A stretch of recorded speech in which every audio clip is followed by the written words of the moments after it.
Agora a gente vai falar sobre a estrutura bioquímica do DNA e do RNA. Bom, o DNA e o RNA, eles são polinucleotídeos. Então, a gente precisa descobrir o que são os nucleotídeos para a gente entender sobre o DNA e o RNA.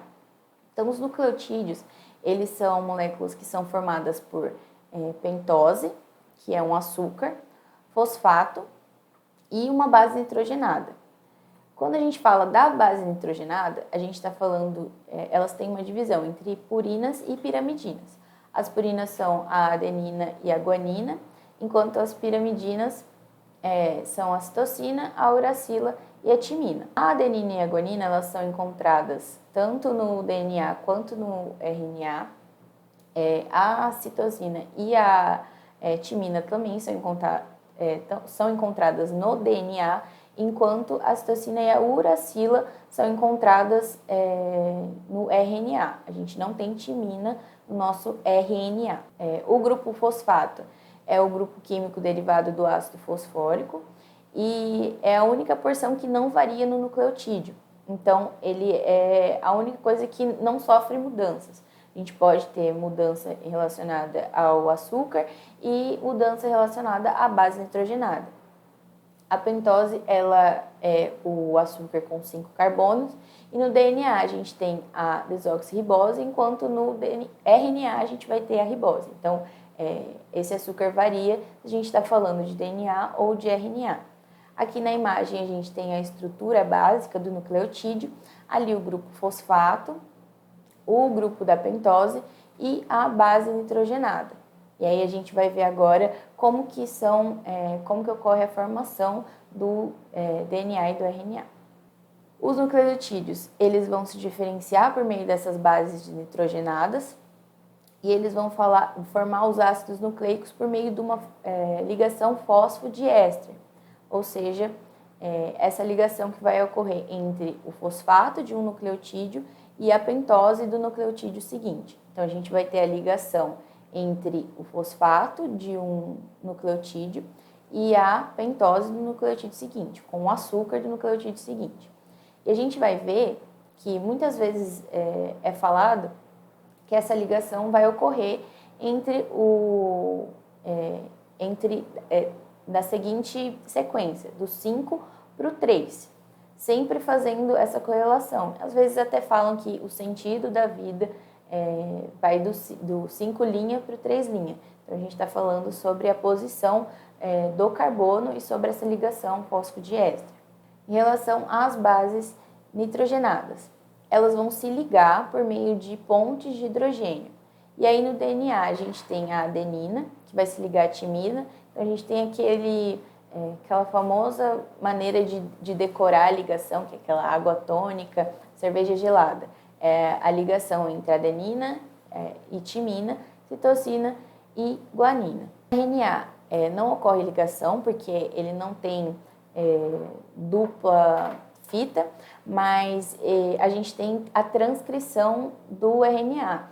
Então, quando a gente for fazer essa transcrição no DNA, por exemplo, para formar um RNA mensageiro, o RNA ele não vai ter a ligação com a adenina com a timina, porque o RNA não apresenta timina. Então, a gente vai ter a ligação entre a adenina, que vai decodificar a uracila, e a citosina vai decodificar a guanina.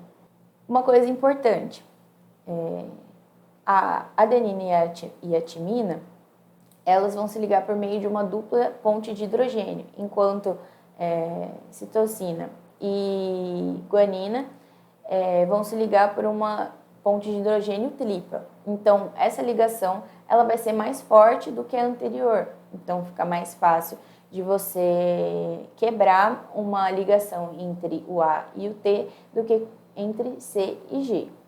Aqui a gente tem uma imagem representando essa ligação e falando um pouco sobre a questão das extremidades. Quando a gente fala da extremidade 5' é onde vai começar a quebra da dupla hélice do DNA para a gente progredir com a transcrição e depois tradução. E fazendo isso, quando a gente for falar da produção de RNA, vai sempre progredir da extremidade 5 para a extremidade 3. Os componentes do DNA e do RNA estão relacionados com o núcleo, já que o DNA está presente dentro do núcleo. Então, o material genético ele vai ficar enrolado lá como se fosse uma lã, que é chamada de cromatina. E aí, essa cromatina é o DNA mais proteínas histônicas e não histônicas. As histonas, elas são proteínas que dão suporte à cromatina, enquanto o outro componente, que é o telômero, eles são DNA inativo, ou seja, DNA que não codifica e que é perdido a cada mitose. Sem o telômero, a célula ela não se duplica mais, ela não sofre mais mitose. E é por isso que eles são muito importantes. Em relação à expressão gênica, ou seja, a produção de proteínas. Explicar um pouco sobre o gene. O gene ele é um segmento da molécula de DNA que, como componente de DNA, é uma sequência de nucleotídeos, e essa sequência de nucleotídeos ele vai codificar determinada proteína. Dentro do núcleo e em relação ao gene, a gente tem os exons e os introns. Os introns são partes que não codificam. Lá, nessa imagem, a gente consegue ver que os introns é a parte verde. Então, lá no DNA, ele está todo em dupla hélice, ele tem o gene inteiro, a presença de exons e introns. Quando ele passa para a forma de RNA, ele continua com os introns. E quando ele vai sair do núcleo para o citoplasma, que é o RNA mensageiro, que é a passagem do núcleo para o citoplasma, ele perde esses genes que não codificam, então ele vai perder os introns. Aqui falando sobre o processo de transcrição, formação de proteínas. O gene, ele está lá inteiro.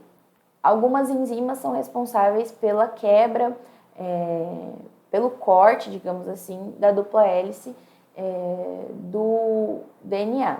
Então, ali, a enzima DNA, helicase, vai abrir a fita de DNA e aí, sempre naquela sequência que eu comentei, do carbono 5' para o 3' vai ocorrer a produção do RNA.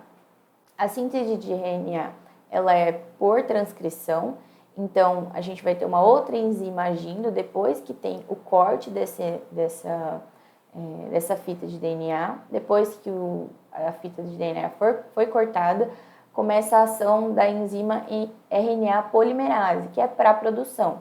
E aí ocorre o processo de transcrição. Sempre lembrando que a gente tem lá os nucleotídeos e as bases nitrogenadas, e aí a base nitrogenada vai fazer aquela ligação que eu comentei. Então, se a gente tem um códon que ele vai ter a sequência ATG, ele vai se ligar com suas respectivas bases nitrogenadas lá na RNA. O A vai se ligar com o T vai se ligar com o A e o G vai se ligar com o C. Depois que o RNA mensageiro ele é formado, ele passa para o citoplasma. E lá no citoplasma, ele se liga a ribossomos. E ele vai formar o RNA ribossômico.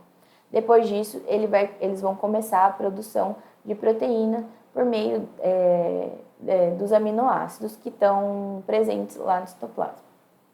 Aqui, aprofundando um pouco mais sobre essa questão.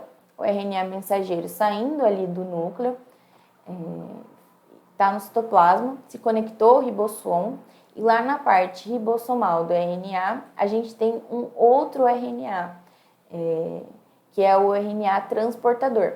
Ele vai transportando os aminoácidos que ele encontra naquele meio, transportando para o ribossomo e vai fazer a formação da proteína, vai sintetizando a proteína com a formação de códons. Então, o códon vai decodificando e com essa decodificação a produção de proteína. Uma proteína pode estar ligada a inúmeras funções celulares. Então, aqui tem um resumo da questão relacionada a DNA, RNA transportador, RNA mensageiro e ao RNA ribossômico.